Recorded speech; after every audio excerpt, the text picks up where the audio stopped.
자, 이쪽에 앞쪽에 초반부는 용어에 대한 이해를 좀 하시는 단원입니다. 모집단이 뭐냐면 전체 집단을 말해요. 그러니까 예를 들어 우리나라 인구조사를 하시오 그러면 우리나라가 모집단이 되는 겁니다. 설하고 학생 수를 조사하시오 그러면 설하고가 모집단이 되는 거예요. 어떤 대상이 될 수 있는 통계조사를 알고자 하는 조사 대상 전체를 모집단이라 하며, 조사하기 위해서 뽑은 모집단을 우리가 일부분을 표본이라 부른다. 이런 거지. 여기 대한민국이 있어요. 대한민국의 인구조사를 하고 싶어. 근데 이 인구조사를 모든 모집단 안에 포함되어 있는 모든 그 개체에 대가 조사를 하는 게 전수조사예요. 전수조사. 전체 다 하겠다는 얘기죠. 근데 대한민국의 인구조사를 전수조사 할 수 있나요? 전수조사 하려면 뭐가 문제죠? 막대한 인원이 투입이 돼야 됩니다. 물론 이 전수조사가 때에 따라서 그 모집단이 얼마 안 될 수도 있어요. 근데 일반적으로 지금처럼 대한민국의 인구조사를 해. 그럼 막대한 인원이 필요한 거예요. 왜냐면 대한민국 인구조사하는데 3명 가지고 투입했더니 한 300년 해야 되겠다. 그러면 돌아다니면서 해야 되기 때문에 막대한 인원이 필요해요. 그리고 상당히 많은 시간이 필요합니다. 막대한 인원이 투자된다 하더라도, 아니 막대한 인원이 투자된다 하더라도 무슨 이 대한민국 인구수 조사하겠다고 200만 명을 투입할 수 있나요? 그럴 수는 없잖아. 그러니까 막대한 인원이라더라도 어느 정도 한정이 있을 거라는 얘기죠. 그러면 그 한정된 인원으로 이거 조사를 하려다 보면 시간적인 소모가 많겠지. 그럼 시간이 흘러가면 그 사이에 또 인구수가 또 변화가 생길 거라는 얘기죠. 그러니까 이런 케이스는 실제로 전수조사는 거의 불가능하다는 얘기예요. 그럼 그러려면 뭐 하냐면 거기 안에서 일정의 표본을 뽑는 겁니다. 아까 말한 표본이라는 거는 그 모집단 안에서 조사하기 위해서 이렇게 뽑아낸 일부 개체, 그 개체가 표본이 되는 겁니다. 그럼 이 표본에서 조사를 하는 거죠. 그걸 보통 우리가 표본조사라고 불러요. 아셨나요? 그러니까 읽어보면 통계조사에서 모집단 전체를 조사하는 걸 전수조사, 일부만 택해서 조사하는 것을 표본조사를 한다. 근데 특히 모집단에 속하는 각 대상은 같은 확률로 추천하는 방법을 임의 추출이라고 부른다. 그러니까 뽑을 때 어떤 특별한 조건이 달라지면 안 된다는 얘기죠. 그냥 뽑는 조건은 동일해야 된다는 뜻이에요. 그런 것들을 보통 우리가 임의 추출이라고 부른다. 전수조사에 의해 인구주택 총조사, 표본조사에 의해 이런 거요. 표본조사에 의해는, 그러니까 전수조사 같은 경우는 꼭 다 필요한 거지. 다 필요한 거. 근데 표본조사는 건전지 수명을 내가 조사하고 싶은 거예요. 근데 우리 회사에서 오늘만 건전지를 2만 개를 생산을 해. 그럼 이 2만 개의 그 모집단에서 이 건전지 수명이 약간 미묘하게 다 다를 거 아니야? 그럼 이 건전지 수명을 평균 내겠다고 오늘 생산한 양을 전부 다 조사를 해봐요. 다 틀어봐. 그럼 난 뭘 팔지? 난 쫄딱 망하겠네, 그러면? 뽑아내는 족족 다 건전지 수명이 서서 댓글을 올려요. 막 Q&A. 건전지 수명이 몇 개월인가요? 그런데 잠시만요. 저희가 조사해서 보내드릴게요. 다 조사를 해. 그럼 뭘 팔 거냐는 거죠. 그러니까 그런 건 전수조사의 대상이 안 된다는 얘기예요. 정확히 조사해야 될 것도 있겠지만 그렇지 못한 것도 있다는 얘기죠. 그래서 표본조사에는 건전지 수명이라든지 시청률, 평균 독서량 이런 것처럼 모든 걸 조사할 수 없고 몇 개 표본을 가지고 대체해서 쓰는 거죠. 자, 표본의 크기라는 이게 용어가 막 새로운 게 막 나와요. 표본의 크기라는 거는 크기? 표본의 크기? 그럼 뽑아낸 것의 크기를 말하는데 이 크기는 크다 작다 할 때 그 크기를 말하는 게 아니고 개수를 말하는 겁니다. 표본의 개수, 뽑아낸 표본의 개수, 몇 개를 뽑았냐? 그게 표본의 크기라고 보통 부른다. 그래서 헷갈리시면 안 된다는 거죠. 이걸 간단히 한번 읽어봅시다. 네, 한번 해보실래요? 네. 짝수번들만 한번 해보세요. 여기 60일의 짝수, 60일의 짝수 이런 식으로.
어렵진 않죠? 그 다음 페이지입니다. 네. 네. 네.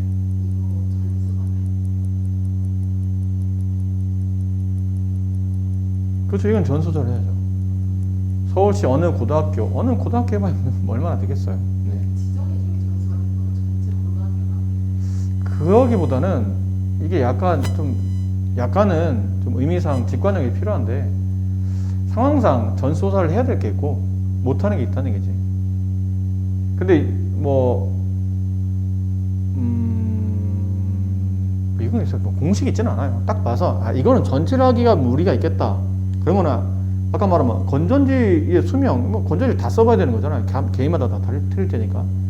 그럴 수는 없으니까 그런 것들은 전수조사하기가 힘들고, 뭐 시청률 같은 경우, 여기 나와 있는 시청률 같은 경우도 이 사람들이 이 시간대 이걸 봤는지 안 봤는지, 아니면 다른 드라마를 봤는지 이 드라마를 봤는지 확인하려면 다 돌려봐야 되죠. 전화를 뭐 보셨어요? 라고 다 물어봐야 돼. 어렵다는 얘기죠. 그러니까 어떤 특정 그 지역이나 아니면 특정 사람들만 뽑아다가 예를 들어 200명을 딱 모집을 하는 거예요. 그러니까 무작위로 전화를 하는 거죠. 가끔 근데 그런 전화 받아본 적 없나요? 살면서? 무슨 리서치 조사입니다 하면서 뭐 전화 통화하잖아요. 그런 설문조사 같은 거 있죠. 그런 게 사실은 만약 저희가 이번에 뭐 시청률 인해서 뭐 리서치 조사를 하고 있습니다, 고객님. 그러면 그 시청률 조사하기 위해서 리서치를 한 게 전 국민한테 돌렸을까? 아니라는 얘기지. 무작위로 그냥 번호를 뽑아내는 거예요. 그래서 한 200명을 조사하는 거야. 그래서 뭐 보셨어요? 200명이라는 것도 그냥 예측인 거죠. 뭐 300명이 될 수도 있고 1000명이 될 수도 있고 모르겠는데 일정한 인원수를 뽑아요. 그런 다음에 그 시간대에 뭘 보셨는지 물어봐서 안 봤다면 모르겠지만 본 사람을 통해서 보셨나요? 그래서 예, 봤습니다. 그러면 몇 번 채널에 어떤 드라마를 보셨나요? 라고 물어보겠죠. 그래서 그걸 가지고 이제 수치를 따진 다음에 대략 그걸로 이제 시청률을 조사하는 거예요. 자, 여기로 갑시다.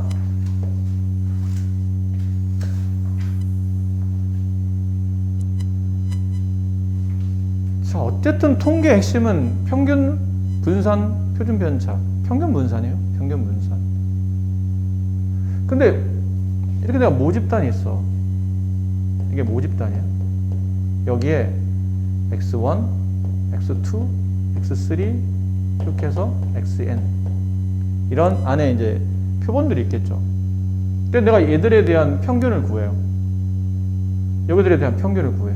그럼 구하는 방식은 뭐 다 더하는 거겠죠. 그리고 개수 n으로 나누는 겁니다. 그러면 그렇게 해서 나온 평균이 모집단에 대한 평균을 줄여서 모평균이라고 부르고요. 그다음 거기서 다시 이제 뭘 구하냐면 분산을 구하겠죠. 그럼 모집단의 표준 편차를 모표준 편차라 불러요. 보통은 모자 생략은 그냥 표준 편차라 부르기도 하는데, 그리고 그 시그마를 제곱한 거를 보통 우리가 분산이라고 부르죠. 됐나요? 분산 구하는 방식은 뭐 두 가지가 있었잖아요. 기억나요? 이렇게 별량 x의 제곱의 평균 마이너스 평균의 제곱 뭐 라든지, 아니면 뭐 이런 방식도 있었죠. 이 별량에서 별량 마이너스 평균 그러면 편차가 나오죠.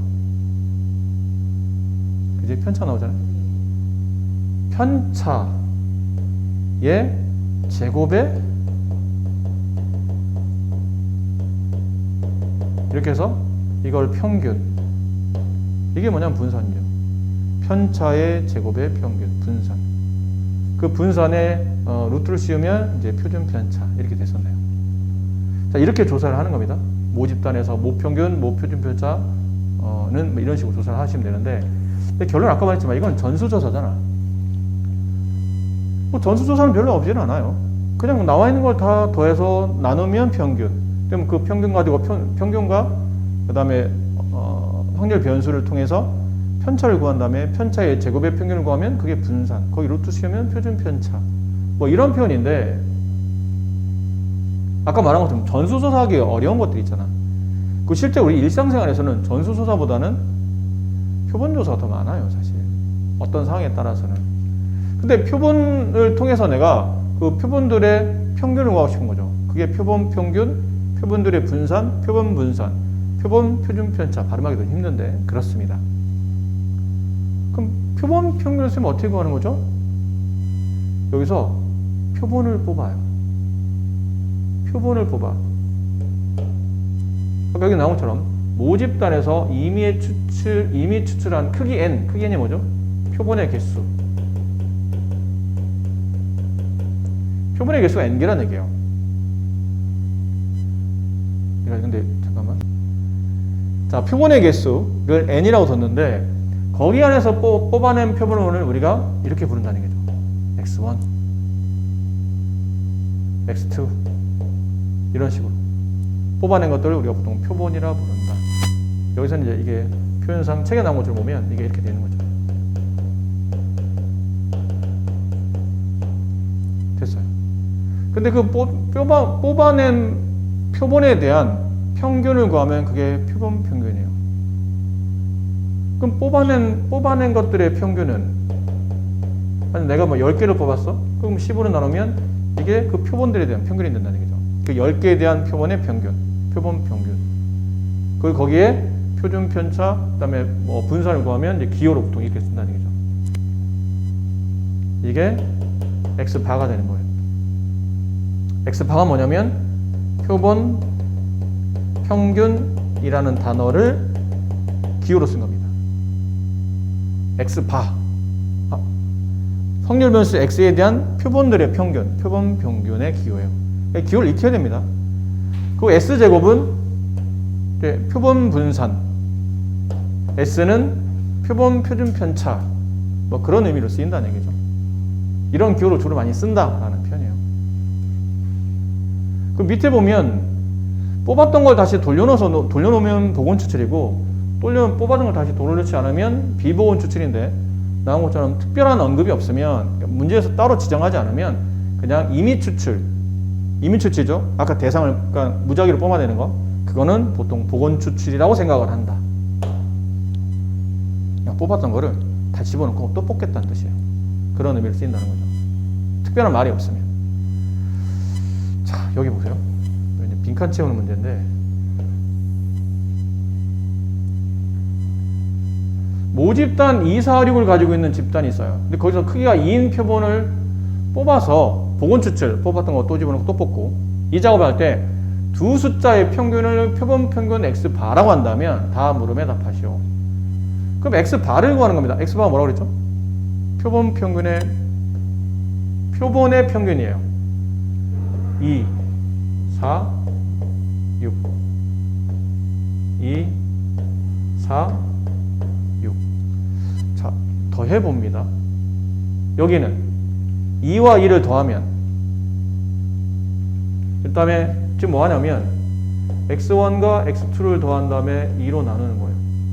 표본 두 개를 뽑아서 2로 나누는 거죠. 이걸 여기서는 표본 평균이라고 얘기하고 있다는 겁니다.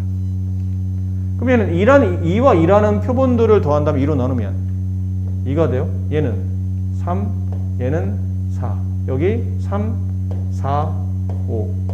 4, 5, 6. 이렇게 되겠죠. 얘네들이, 여기 지금 써놓은 것들이 X바가 되는 겁니다. 이해됐나요? 그게 나온 거죠. 여기 2, 3, 4. 그렇죠? 여기는 5, 6. 그 표현 평균은 2, 3, 4, 5, 6 이렇게 된다. 이런 표현이에요. 됐습니까? 네.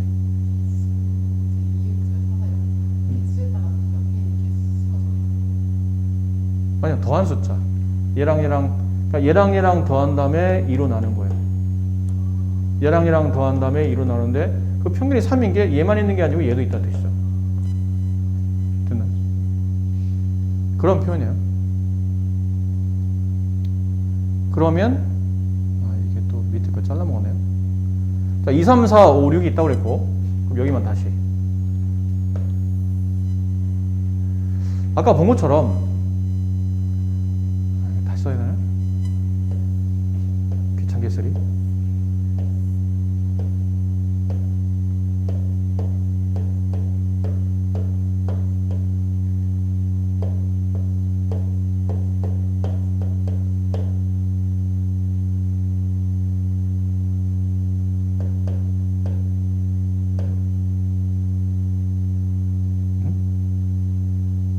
아니었죠 이게? 뭐였니? 246.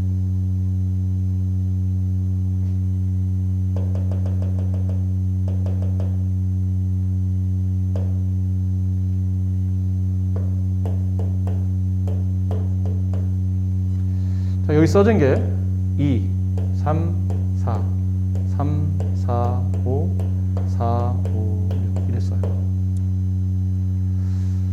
자, 보다 보니까 여기 표본들의 총 개수가 몇 개죠? 9개입니다. 표본의 평균의 개수는 9개예요. 표본 평균의 개수. 개수를 묻는 거예요. 1개, 2개, 3개, 4개, 5, 6, 7, 8, 9개 표본 평균 중에 표본 평균이 2인 거는 몇 개 있어요? 1개. 그 표본 평균이 갖는 확률 값은 9분의 1이 되는 겁니다. 그 다음 3은 2개. 그래서 A는 9분의 2. 4는 3개. 9분의 3. 약분하면 3분의 1. 5는 2개. 이렇게 2개. 9분의 2. B는 9분의 1. 이렇게 나온다는 얘기죠. 확률의 총합은 1이니까. 그러니까 지금 우리는 뭘 조사한 거냐면 표본 평균을 조사한 겁니다. 표본 평균을 하나의 확률 변수로 잡은 거예요. 표본 평균의 숫자를 확률 변수로. 그럼 확률 변수가 될 수 있는 숫자는 2 아니면 3 아니면 4 아니면 5 아니면 6인데 그럼 확률 변수가 2가 될 확률 값은 총 9개 중에 2 하나, 3은 2개, 4는 3개, 5는 2개, 6은 1개. 그러다 보니까 이런 확률이 나오고 그걸 다 더하게 되면 9분의 9가 되니까 약분하면 확률값 총합이 늘 1이 나온다. 그런 의미예요. 예전에 우리가 이산확률 변수 할 때 표 만들었잖아요. 확률 분포표. 그럼 확률 분포표를 작성했다고 보시면 돼요. 네, 졸리죠? 65번 해보세요. 틀리면 그냥 합시다. 1, 2 숫자가 하나씩 적혀있는 두 개의 구슬이 있어요. 여기서 크기가 2인 표본, 그러니까 한 번씩 2번 뽑겠다는 얘기죠. 대신 뽑아놓은 걸 또 다시 집어넣고 복원 추설해서 이때 표본 평균 x 바를 구하랍니다. 뭐 이런 뜻이에요. 주머니 안에 구슬이 1, 2 이건 처음에 뽑았을 때 뭐 구슬이 나오는 숫자, 얘는 뭐 두 번째 뽑았을 때 나오는 숫자 이렇게 봅시다. 이 케이스는 뭐냐면 처음에도 1 뽑고 두 번째도 1 뽑았다는 얘기죠. 그 표본이 지금 개수가 2개이기 때문에 그걸 2로 나누는 거죠. 표본의 개수가 2면 2로 나누고 3이면 3으로 나누는 거예요. 표본의 개수로 나누는 겁니다. 그러니까 이렇게 했었잖아요. 표본 평균은 이 표본들을 다 더한 값을 총 개수인 n개로 나누는 거예요. 그러니까 표본이 2개니까 2개를 뽑아놓고 더한 다음에 2로 나누면 표본 평균이 나오는 거예요. 그럼 얘는 1이 되고 얘는 2분의 3이 되고 얘는 2가 되고 2분의 3이 되고 얘는 2가 되겠죠. 그럼 표본 평균 x 바를 구하시오 그러면 1, 2분의 3, 2 이렇게 될 겁니다. 그럼 거기 확률 분포표를 나타내게 되면 표본 평균에 대한 확률 분포표죠. 1이 있거나 2분의 3이 있거나 아니면 2가 있거나 확률 처음 1이 되고 이때 들어가는 거는 뭐 이런 의미죠. 네. 확률 변수 x를 여기서는 x 바로 봤다는 얘기죠. 그럼 그때의 평균 값은 총 몇 개이냐면 4개 중에 얘는 하나, 얘는 4개 중에 2개, 얘는 4개 중에 하나, 얘는 이렇게 쓰시면 이제 표가 완성이 된다는 뜻이에요. 이해하시겠죠? 네. 자, 이쪽은 이제 표본 평균의 평균과 분산과 표준 편차인데 이제 여기서 뭐 하는 거냐면 우리가 모평균이 있을 거예요. 모집단에 대한 평균과 모집단에 대한 분산과 모집단에 대한 표준 편차가 있다면 그럼 표본들을 뽑아놓고 이거 원래 약간은 여러 가지 예를 보여주면서 여러분한테 이해를 하게 만들어야 되는데 문제도 비슷한 게 있으니까 그거를 생략하고 이제 결론만 말씀드리면 모집단에서 뽑아낸 그 표본들의 평균이 모평균이라고 했죠. 표본 평균이라고 그랬죠.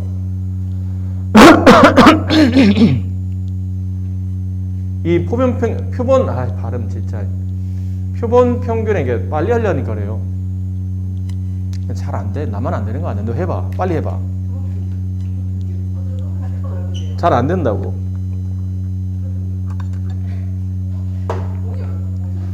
표본 표준 편차 빨리 해봐. 그죠? 퓨퓨퓨 이렇게 되잖아. 퓨퓨퓨만 계속 얘기하네. 표본 이게 왜냐면 이게 받침이 다 있어서 좀 힘들어요. 네. 표본 평균. 자, 표본 평균의 평균을 구하는 겁니다. 근데 이거는 그냥 얘랑 같다고 이해하라는 얘기예요. 확률 변수 x에 대한 그 모집단이죠. 모집단 x에 대한 평균값과 같다고 생각해라 라는 뜻이고, 그 다음에 표본 평균에 대한 분산값은 원래 분산값이 있을 거예요. 이 원래 분산이 뭐냐면 모집단에 대한 분산이죠. 그 모집단에 대한 분산값을 표본의 크기인 n으로 나누시면 됩니다. 그러면 표본 분산값이 나온다는 얘기죠. 그럼 나머지는 표본 평균에 대한 표준 편차는 여기다 루트만 씌우면 되는 거죠. 그래서 루트 n분의 vx의 루트값. 근데 이제 이거를 책에 나온 것처럼 간단히 하게 되면 n분의 vx가 보통 책에서 뭐라 써 있냐면 시그마 제곱 이렇게 써져 있거든요. 그리고 얘는 루트 n분의 이거에 루트 씌우면 이제 시그마 이렇게 나오겠죠. 루트 n분의 시그마. 이건 잘 기억해둬요. 나중에 이제 여러분 따로 계산할 때 꼭 필요하니까. 표본 평균에 대한 표준 편차는 루트 n분의 시그마. 이 시그마는 모 표준 편차가 된다고 생각하시면 돼요. 그러니까 평균값은 원래 평균과 같은데 분산이나 표준 편차는 뭘로 나눠야 되냐면 분산은 n으로, 표본 표준 편차는 루트 n으로 나누어서 계산한다. 이 처리를 잘 하시라는 거예요. 그럼 여기 있는 문제 뭐 간단하게 한번 정리해 보면 이게 근데 사실 다 이어지고 있는 거거든요. 그러니까 위에서 따로 뭐 보여드린 게 없으니까 이걸로 그냥 설명드릴게요. 예를 들어서 이게 뭐 하냐면 1, 2, 3이라는 세 개의 숫자를 가지고 하나씩 카드 3장이 들어있는 상자에서 이미 추출한 한 장 카드에서 적힌 숫자를 확률 변수 x를 한답니다. 그리고 모집단의 확률 분포를 다음과 같이 나타낸다. 이게 뭐예요?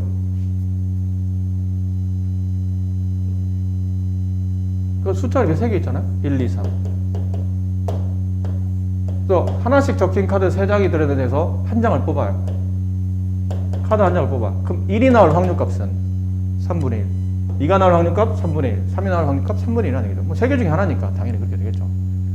자, 그런데 여기서 뭘 구하냐면 여기 있는 게 그냥 흔히 말하는 모집단에서의 평균. 뭐 사실 모자를 안 붙여도 우리가 충분히 알 수 있는 내용이죠. 주어져 있는 이 내용을 통해서 평균 분산 표준 편차를 구하시오. 인데 모자를 붙이는 이유가 뭐냐면 좀 이따 우리가 여기서 표본을 뽑을 거기 때문에 구분하기 위해서 써주는 것 뿐이에요. 그럼 평균 구하시오 그러면 이렇게 하면 되잖아요. m의 값은 1 곱하기 3분의 1 플러스 2 곱하기 3분의 1 3 곱하기 3분의 1 이걸 계산하면 평균이 나오겠죠. 평균이 얼마인가요? 3분의 1 더하기 2 더하기 3. 그래서 평균은 2가 된다. 됐습니까?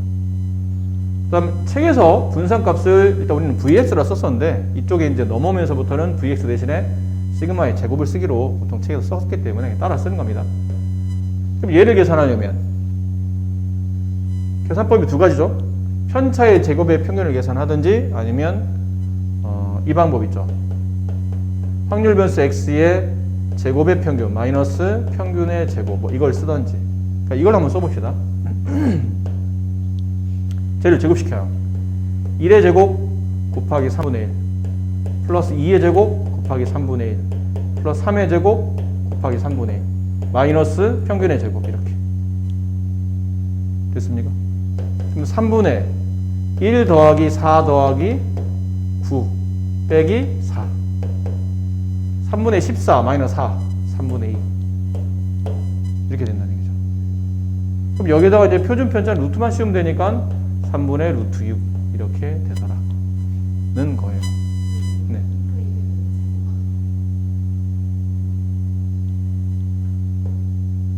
이거잖아요. 확률 변수 x를 제곱한 다음에 그러니까 확률 변수 x의 제곱의 평균은 확률 변수 x를 제곱한 다음에 평균을 곱해서 다 더하면 평균이 나오죠. 이해했어요? 여기만 제곱 붙이고 다 곱하는 거죠. 이렇게. 됐습니까? 네. 자, 이렇게 처리한다라는 거고 밑에 있는 건 뭐냐면 여기서 내가 표본이 2라는 얘기죠. 표본의 크기가 2, 두 개를 뽑겠다는 얘기예요. 두 개를 뽑아서 그 둘을 더한 다음에 2로 나누면 표본 평균이 나온다는 얘기죠. 이제 해보는 겁니다. 그럼 여기는 두 개를 더한 다음에 2로 나누면 1이 되고, 얘는 2분의 3, 얘는 2, 얘는 2분의 3, 얘는 2, 얘는 2분의 5, 2, 2분의 5, 얘는 3 이렇게 되겠죠. 이해됐습니까? 그래서 이 표를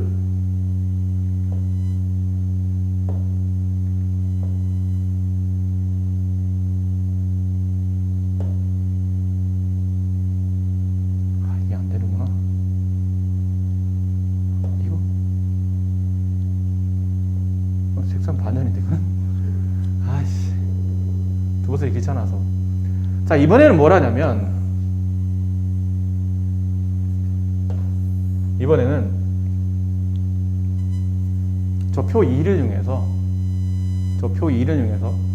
확률 변수 x에 대한 확률 분포표를 작성하는 겁니다. 확률 변수 x 바를 확률 변수로 보겠다는 얘기죠. 표본 평균은 확률 변수로 보겠다는 얘기야. 그럼 아까 표본 평균이 1도 있었고 2분의 3도 있었고 2도 있었고 2분의 5, 3이 있었죠. 근데 1은 하나, 2분의 3은 이제 2개, 2가 몇 개였죠? 3개였던 걸로 봤는데 맞니? 아까 확률값 2가 평균 2가 나오는 게 3개였죠. 얘는 하나였고, 그럼 나머지 따져보면 되니까 5, 6, 7, 얘가 2개였네요. 이렇게 나오더라. 그런 다음에 여기서 뭘 구하냐면 이거를 구해보자는 얘기죠. 이걸 하나의 확률 변수로 보고, 그럼 평균을 구하라면 이걸 다 곱하지 않나요? 이렇게 플러스 2분의 3 곱하기 9분의 2 플러스 2 곱하기 9분의 3 2분의 5 곱하기 3. 이거 하면서 굉장히 지금 짜증나는 게 이걸 왜 하고 있는지 내가 안 해도 되는 건데 이렇다는 얘기예요. 네. 그리고 여기도 똑같이 아까 한 것처럼 제곱시킨 다음에 이걸 다 곱해서 여기서 그 평균을 이제 빼는 거죠.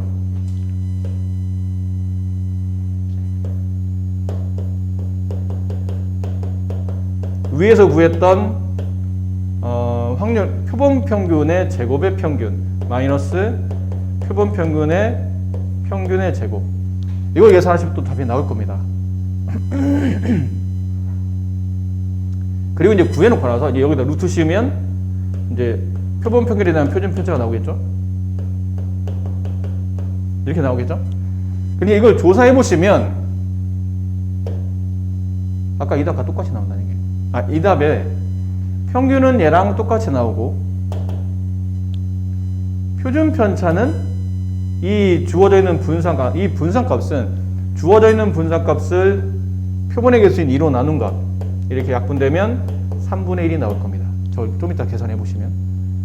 그럼 마지막 이제 표준 편차는 원래 표준 편차값, 모 표준 편차값을 루트 n으로 나누시면 돼요. 그럼 얘는 3 루트 2분의 루트 6이 돼서 이렇게 약분하면 여기 루트 3이 남아서 3분의 루트 3. 그러니까 좀 전에 아까 선생님 계산 귀찮아서 안 했던 거 있죠. 걔를 계산해 보시면 이렇게 나올 거라는 얘기죠. 얘는 답이 2로 나올 거고 얘는 답이 3분의 1로 나올 것이고 얘는 답이 3분의 루트 3으로 나올 거다. 이렇게 나올 거다는 거예요. 근데 그 계산이 아까 위에서 말씀드렸던 그거죠.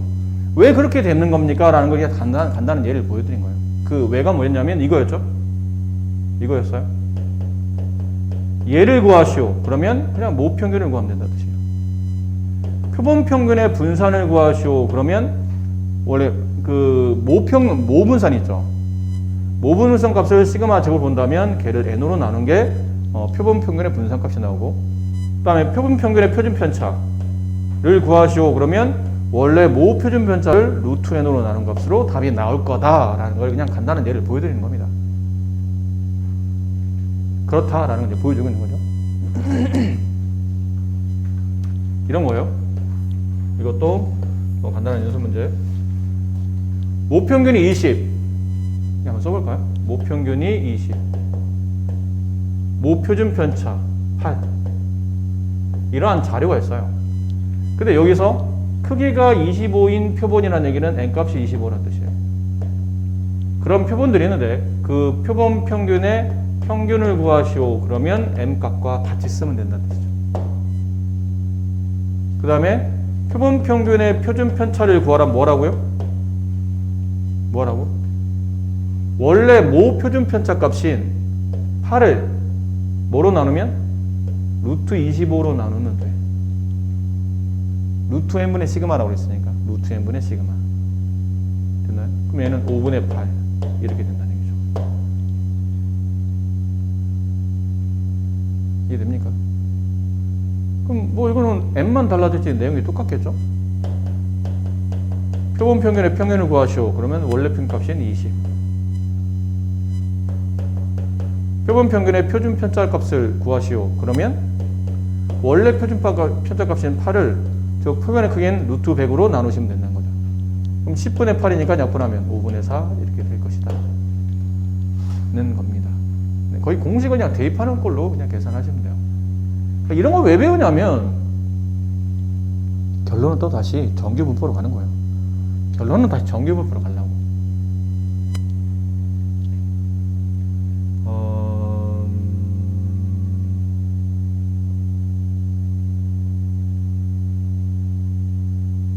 이쪽 거는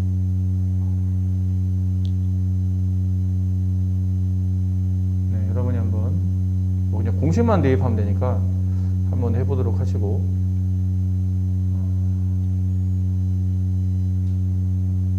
여기는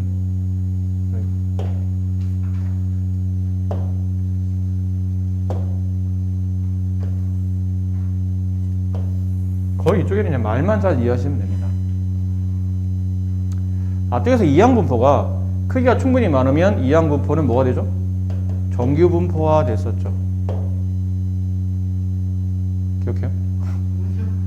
저번 시간에 왜 이항분포는 총 시행의 횟수, 그 사건이 일어난 확률값. 근데 이 시행의 횟수가 충분히 많다고 판단되면 그 많다는 판단 기준을 네가 하는 게 아니고 책이 해준다고 그랬죠? 책에서 뭐 30회 그럼 그게 충분히 많다고 판단하는 거예요. 그럼 얘가 충분히 많다고 판단되면 정규분포화 된다고 그랬죠? 근데 정규분포는 앞에 보통 뭐 쓰죠? 평균 쓰고 뒤는 표준 편차의 제곱인 분산을 쓰지. 근데 이항분포에서 왔기 때문에 이 평균값은 NP값을 계산하게 되고 얘는 NPQ를 계산한다. 됐나요? 그 얘를 다시 이제 뭐 했었냐면 똑같은 정규 분포긴 한데 이제 표준화시켜서 0, 1의 제곱, 평균 0, 표준 편차 1의 제곱인 0, 표준 편차 1인 형태로 다시 표준화까지 했었죠. 그 여기서 이제 표준화는 뭐 했었나요? 확률 변수 x를 평균에다 뺀 다음에 이걸 뭘로 나누면? 표준 편차 시그마로 나누면 표준화가 됐었다라는 거죠. 근데 그 과정에서도 마찬가지예요. 모 평균과 모 집단과 표본 집단에 대한 차이, 그 개념에서도 똑같이 적용된다는 얘기야. 여기 나온 것처럼 모 집단이 이런 정규 분포를 따라요. 평균 m, 표준 편차가 시그마 제곱인 이런 표준 편차, 그러니까 이런 정규 분포를 따를 때 표본 평균도 정규 분포를 따릅니다. 표본 평균도 정규 분포를 따라요. 근데 얘는 평균이 똑같이 모 평균과 같겠죠. 실제 여기는 뭘 써야 되냐면 이 자리는 이거를 쓰는 게 맞아. 여기는 뭐 써야 되냐면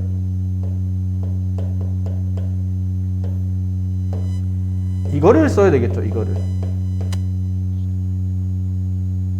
평균 분산.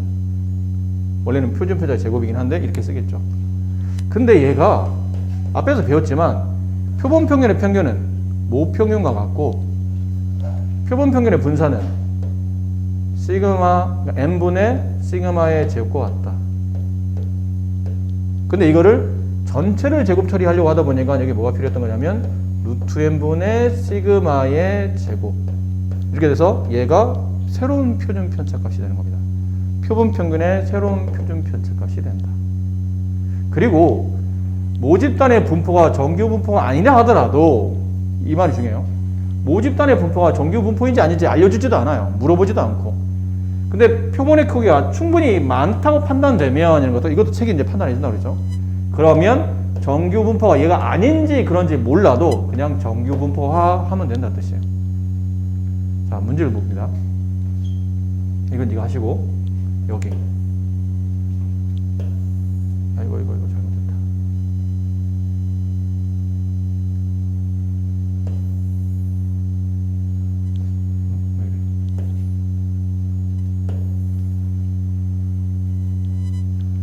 자, 대략 이런 겁니다. 이런 건 여기서는 이게 기초 문제긴 한데 이런 걸 공부하는 거예요.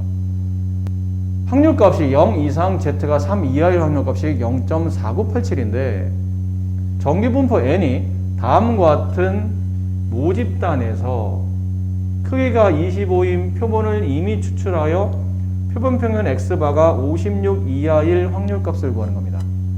확률을 구하는 거니까 당연히 P가 있겠죠.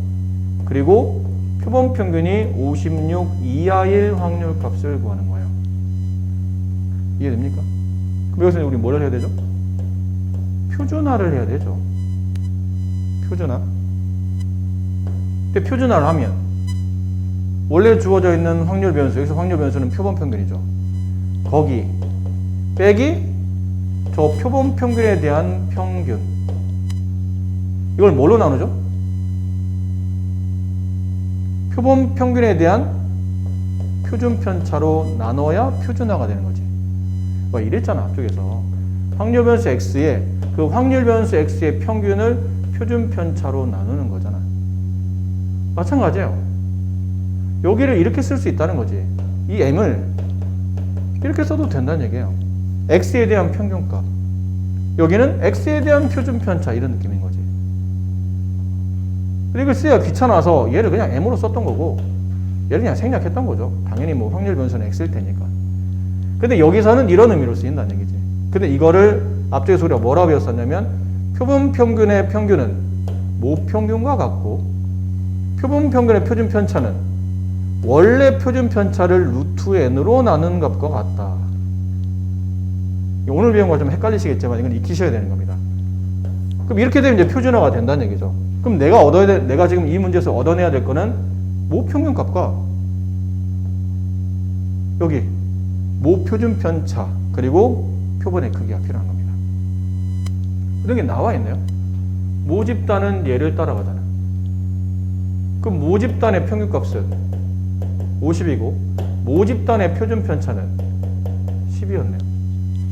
그럼 이 자리 대신에 50을 대입하고 이 자리 대신에는 모표준 편차인 10을 루트 n, 루트 25로 나눈 값을 집어넣으면 된다는 뜻이에요. 근데 이게 어려워 보이지만 몇 번 연습하면 금방 이해가 될 겁니다. 오늘 처음 배워서 헷갈려서 그래요. 그럼 얘는 P, Z 어떻게? 50년 마이너스 50, 6. 이거는 5분의 10이니까 2가 되겠죠. 약분하면 3 이렇게 돼요.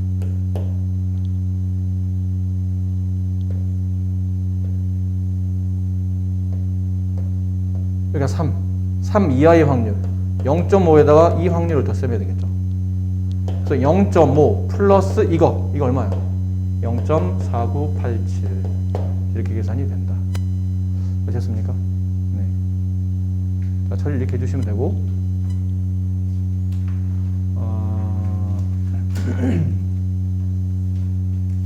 여기도 이 표 보고 하시는 겁니다.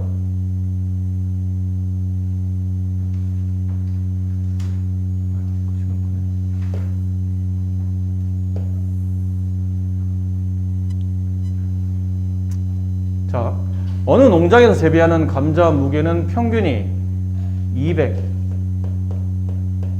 표준 편차가 20의 제곱을 따르는 정규 분포예요.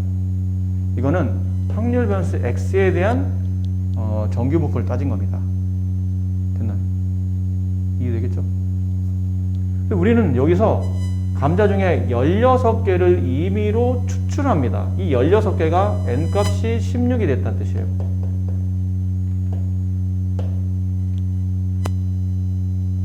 됐니? 그 표본의 평균을 x바라고 했을 때 이 x바도 뭘 따라 움직인다고요?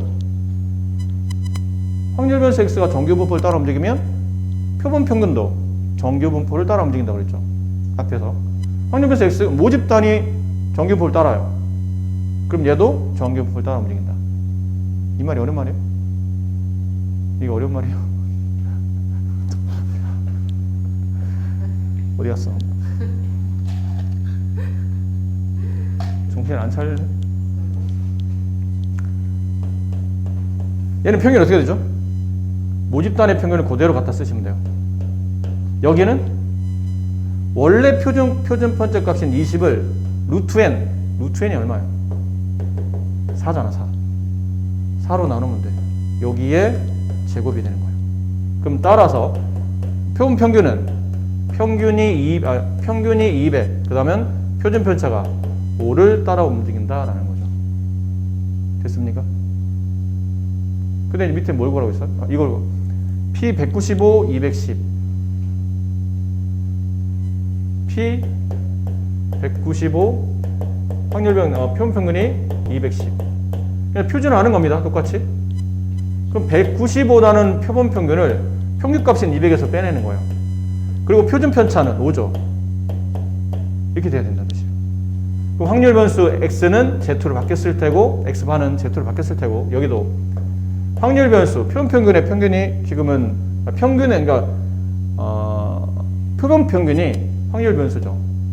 걔를 이 평균값인 200에서 빼내고 그리고 다시 계산한 표준 편차인 5로 나눠주시면 된다. 이걸 계산하시면 되는 거예요. 이건 앞에 다 연습했으니까 건너갑시다. 요것만 잘 하시면 돼요. 요 부분만 잘. 여기서 순서대로 이렇게 넘어가는 과정을 잘 이해하시면 됩니다. 아셨습니까? 넘어가기 불안하네.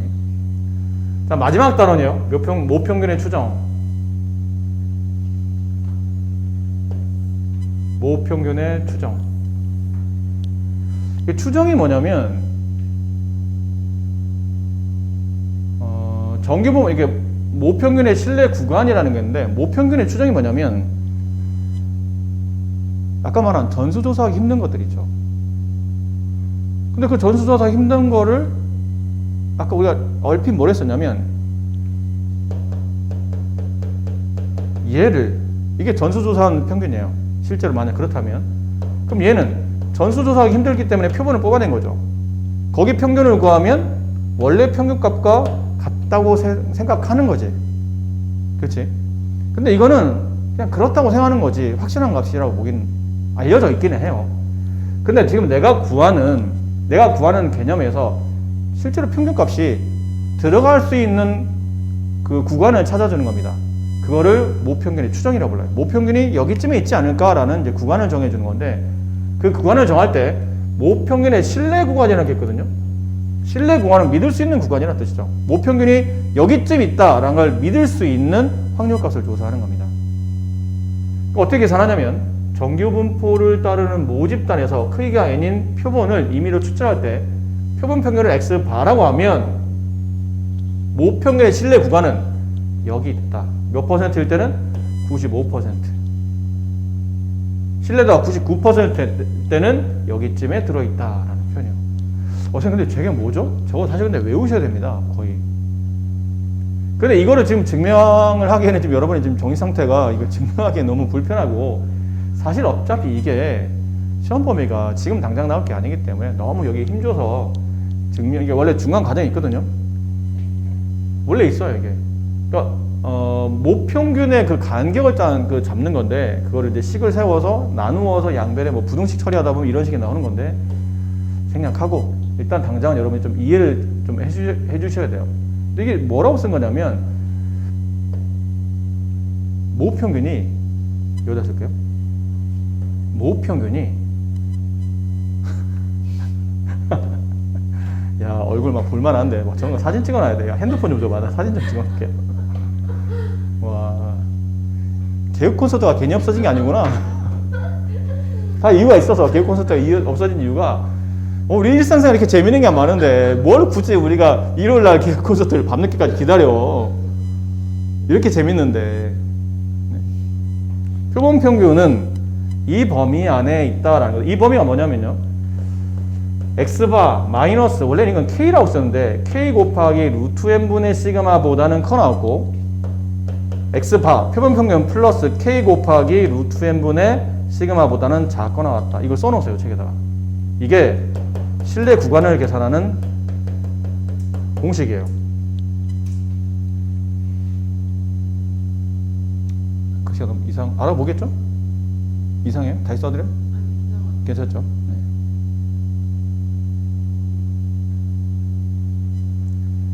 실제로 저게 실내 구간 구하는 공식인데, 여기서 신뢰도를 따지는데 고등교과서는 두 가지를 물어봅니다. 신뢰도가 95%일 때와 신뢰도가 99%일 때. 그러니까 모평균이 이 정도 구간 안에 들어가는데 그걸 믿을 수 있는 확률값이, 그러니까 백분율이 95%의 확률로 믿을 수 있는 거고, 밑에 거는 99% 확률로 믿을 수 있는 겁니다. 근데 95%일 때는 K값 대신에 1.96을 집어넣으면 돼요. 그래서 이게 나온 거예요. 1.96이 괜히 나온 게 아니에요. 95%일 때는 K값 대신에, 여기는 K값 대신에 1.96을 집어넣으면 되고, 그 다음에 99%일 때는 K값 대신에 2.58을 집어넣으시면 됩니다. 근데 사실 이거는 외운다기보다는 이것도 책에서 이제 조건이 줘요. 근데 알아두면 조금 헷갈리게 나왔을 때 굳이, 근데 우리가 두 개밖에 안 돼서 그래요. 막 여러 개가 되는 게 아니라 두 개밖에 없어요. 그러니까 95%일 때는 저 K가 1.96, 99%일 때는 2.58. 그러면 혹시나 그 조건이 좀 헷갈리게 나와도 내가 알고 있으니까 그냥 갖다 집어넣으면 된다는 뜻이에요. 물론 가끔 이게 바뀌어서 뭐 1.9나 뭐 2.5 이렇게 생략되게 나와서 나오긴 하는데, 그래도 알아두면 도움이 됩니다. 됐나요? 이게 뭐 하는 거냐면 모평균이 어느 정도 구간 안에 존재하는지를 따지는 실내 구간 계산법이고, 그리고 그 믿을 수 있는 확률값은 95일 때는 이 K값 대신 이거, 99%일 때는 K값 대신 이걸 대입한다라는 표현이에요. 근데 그러다 보니까 이제 이 실내 구간이 하나의 구간이 뭐 범위값이잖아요. 그럼 이 실내 구간에 너비가 있을 거라는 얘기야. 뭐 이런 거죠. 만약에 이렇게 돼 있어요. M의 구간의 범위를 구하시고 그러면 범위의 크기를 구하시고 그러면 5에서 3을 빼면 2라는 구간의 너비가 나와요. 그 너비를 실내 구간의 길이라고 부릅니다. 구간의 길이 계산하면 어렵지 않아요. 오른쪽 값에서 왼쪽 값을 그냥 빼시면 됩니다. 이걸 빼게 되면 x바가 지워져요. 그 여기는 마이너스가 2배, 플러스가 되면서 2배가 됩니다. 2k 곱하기 루트 n분의 시그마. 이건 책에 있으니까 안 써도 되고, 이게 실내 구간의 길이를 계산하는 방법이에요. 실내 구간의 길이가 얼마입니까? 라고 직접 물어봐요. 그러면 오른쪽 값에서 왼쪽 값을 빼시면 실내 구간의 길이가 나온다. 아셨습니까? 자, 그러면 여기 한번 해봅시다. 이런 것들. 자, 다음 정규분포를 따르는 모집단에서 크기가 1600인 표본을 이미 추출할 때, 그러니까 여기서는 이런 거죠. 평균값은 16이고 표준 편차값은 4라는 뜻이에요. 그리고 표본의 크기는 1600. 이렇게 지금 조사가 된 겁니다. 괜찮습니까? 네. 그런데 여기 나와 있죠. 모평균 M의 신뢰도가 95%인 신뢰 구간을 구합니다. 모평균의 구간을 잡아줬더니 아까 계산법이 어땠었냐면 X바, 그렇죠? X바 마이너스, 여기 뭐 써야 돼요? 95%일 때는 1.96을 써요. 이게 95%일 때 쓰거든요. 그때 수치는 1.96을 쓰는 겁니다. 그래서 1.96 곱하기 루트 n분의 시그마, 여기는 x바 플러스 1.96 곱하기 루트 n분의 시그마. 이 공식에다 이제 숫자만 대입하면 돼요. 어려울 건 전혀 없습니다. 숫자만 대입하시면 됩니다. 그럼 숫자는 x바. 근데 표본 평균은 뭐랑 같죠? 모평균과 같겠다고 그랬지. 근데 아까 모평균 얼마였냐면 16이었죠. 16 마이너스 1.96 곱하기 루트 n분의, 루트 n이면 루트 1600이니까 40분의 시그마 4. 이렇게. 여기는 16 플러스 1.96 곱하기 루트 n 40분의 시그마 4. 요걸 계산하면 m의 범위가 나온다는 뜻이에요. 이건 10분의 1이니까 이거는 16 마이너스 0.01 0.196보다 커나갔고 m의 값은 16 플러스 0.196보다 작아나온 거죠. 이렇게 계산하면 정답이 나온다는 뜻이에요.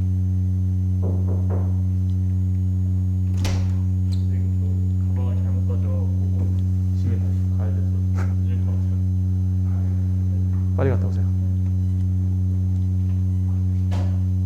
이해하셨어요? 나중에 이제 1점, 여기 99%일 때는 뭐만 바꾸면 되죠? 여기만 2.58로 바꾸시면 돼요. 여기만 2.58로. 그럼 내용은 똑같다는 거 아니죠? 아셨습니까? 네.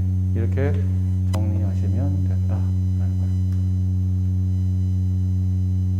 거예요. 네. 여기도 비슷한 문제인 것 같고요. 자, 이런 문제들. 표본의 크기가 일정할 때 신뢰도가 높아져. 그럼 신뢰 구간의 길이는? 신뢰도가 높아진다는 게 무슨 말일까요? 95%보다 96%가. 신뢰도가 높아진다는 게 무슨 말이에요?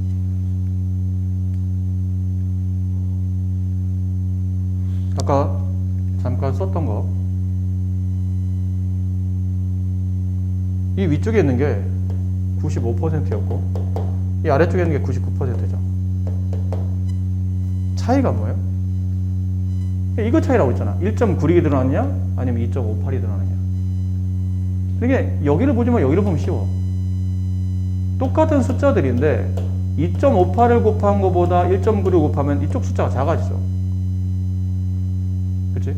이쪽 숫자가 작아지면 더하는 값도 작아지지. 그럼 더하는 값 작아지고 빼는 값도 작아지면 구간은 좁아지는 거죠. 됐어요? 95% 때는 구간의 길이가 상대적으로 99%보다 구간의 길이가 작아지는 겁니다. 근데 만약 2.58이 들어가게 되면 이게 숫자가 커지잖아. 1.96에 비해서 상대적으로 숫자가 커지죠. 그럼 커지면 여기서 더한 값이 커지고 뺀 값도 더 많이 빼기 때문에 더 작아지겠지. 더 작아지고 더 커지니까 구간이 넓어지지. 구간이 넓어진다는 얘기가 그 말이 신뢰도가 높아진다는 얘기예요. 만약에 평균값이 있을 때 평균을 막 잡을 때 여기를 굉장히 좁은 범위를 잡아야 돼. 그럼 그만큼 이걸 좁은 범위를 잡았으니까 이걸 맞출 수 있는 확률이 떨어지겠지. 근데 얘를 널찍히 잡아놨어. 범위를 막 널찍히 잡아놨어. 그럼 얻어 걸릴 확률이 높아진다는 얘기예요.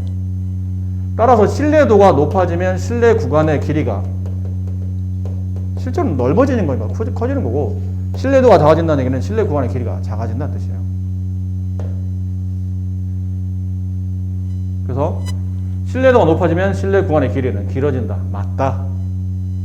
신뢰도가 일정할 때 표본의 크기가 커지면 신뢰 구간의 길이는 짧아진다. 신뢰도가 일정해요. 막 99% 딱 정해야 되더니 95% 딱 정해한 거예요. 그럼 표본의 크기가 커지면 신뢰 구간의 길이는 짧아진다?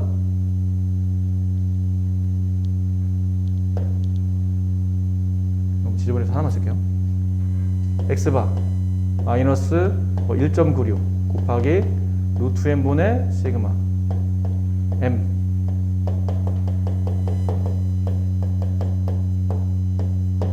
자, 아까 뭐라고 그랬죠? 신뢰도가 일정할 때 95%로 일정하다 칩시다. 근데 책에서는 표본 크기가 커지면 표본의 크기가 여기겠죠. 여기의 값이 커지는 거야. 이 값이 커지면 이 분수는 작아지지. 그럼 이게 작아지고 얘도 작아지게 되면 어떻게 되죠? 숫자가 작게 빼고 작게 더하는 거니까 구간이 좁아지겠지. 신뢰 구간의 길이는 짧아진다. 이건 맞는 말이 된다. 신뢰도를 낮추겠다는 얘기는 99%에서 95%로 떨어뜨리겠다. 뭐 이런 느낌인 거죠.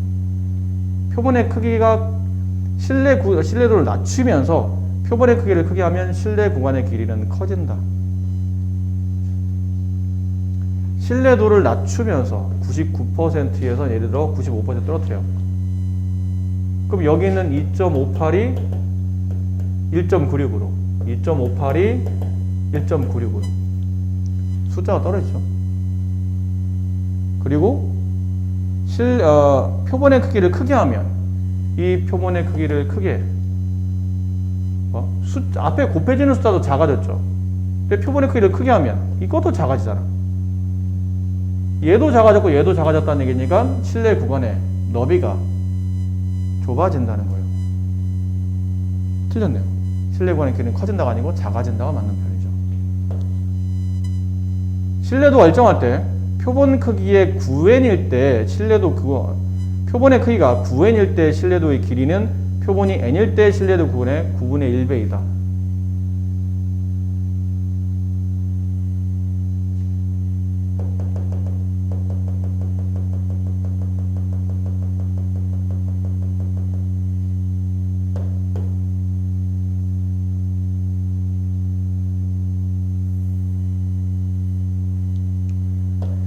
책에서 말하는 게 이겁니다.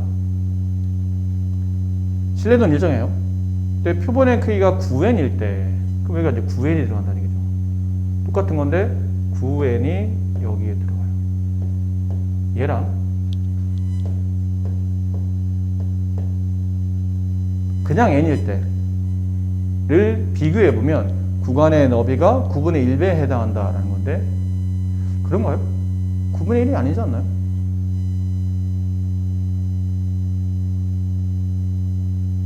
그렇지 않잖아요. 이게 루트 n이고 얘는 9n이야. 그럼 실제로 이 값에 이걸 바깥으로 빼내게 되면 3분의 1 곱하기 루트 n분의 시그마 이렇게 된 거예요. 됐니? 얘도 3분의 1 곱하기 루트 n분의 시그마로 바뀐 거야, 이 값이.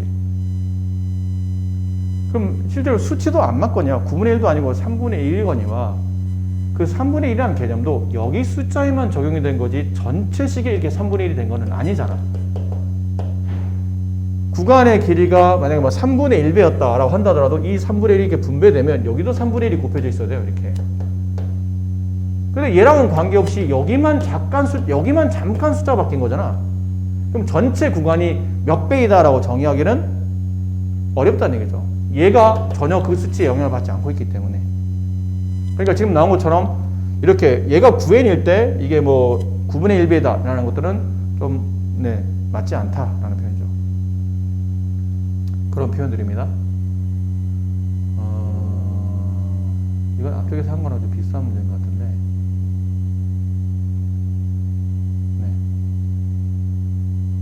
이거는 실내 구간의 길이를 구하는 문제죠. 구간을 구하라는 게 아니고 실내 구간의 길이를 구하는 거예요. 이 길이 구하는 거 어떻게 된다고 그랬죠? K 곱하기 루트 n분의 시그마 여기에다 몇 배?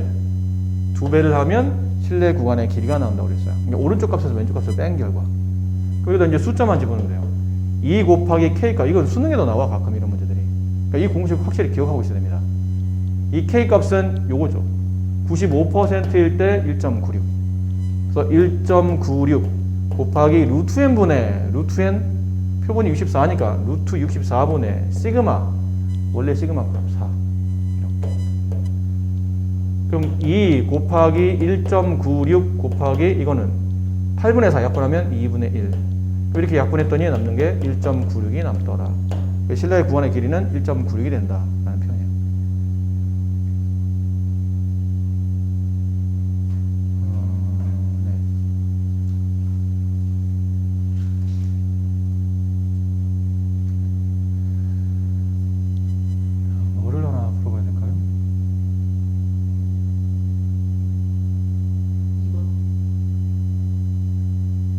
이거는 여러분이 하면 되고 지금 시간이 없으니까 이게 활용 문제거든요. 얘를 풀어봅시다. 근데 시험은 이제 이런 게 나오는 거예요. 아까 한 거보다는 이제 이런 게 좀 더 시험에 나올 가능성이 높은 문제인데 너무 크네 글씨가.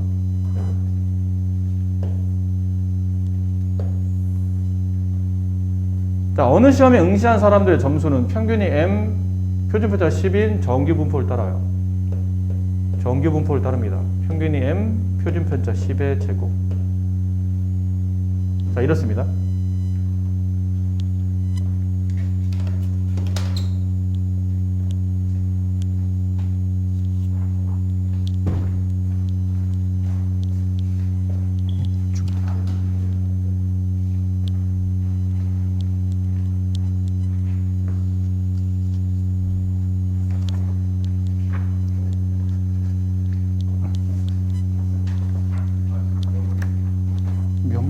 왜 안 왔어? 영빈이 왜 안 왔어? 빨리 연락해서 오라고 그래요.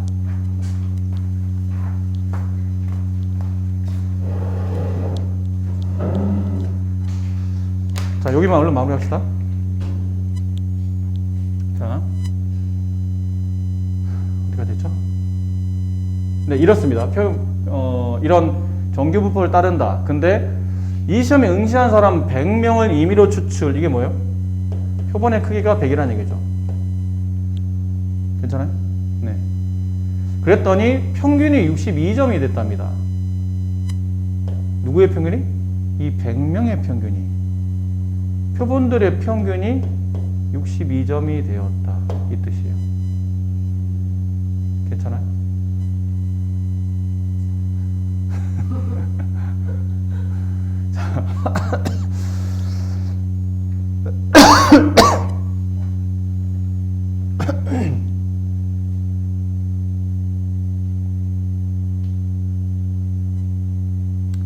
자, 근데 문제는 전체 응시자의 평균 M을 신뢰도 95%로 추정을 한답니다. 그럼 아까 했던 95%로 추정할 때 그 공식이 뭐였죠? 일단 써드릴게요. X K 곱하기 루트 N분의 시그마. 모평균의 추정은 이렇게 한다. X바 플러스 K 곱하기 루트 N분의 시그마. 됐습니까? 근데 수치를 대입하죠. 62 마이너스 K. K는 95%일 때는 이거죠. 1.96. 따로 써주진 않아도 여기 숫자가 있으니까. 그래서 외워두는 게 도움이 된다고 그랬어요. 1.96. 물론 확인을 해야 됩니다. 그런지 안 그런지. 곱하기 루트 N분의 루트 100분의 시그마. 여기 시그마죠? 10. M. 62 플러스 1.96 곱하기 루트 100분의 10. 자, 이걸 계산하시면 신뢰 구간을 구할 수 있다. 저걸 계산 여러분 할 수 있죠? 네, 저 정도는 여러분한테 맡겨두도록 할게요. 네, 고맙습니다. 근데 이건 뭐 어렵지 않게 그냥 이거 약분이 되네 보니까.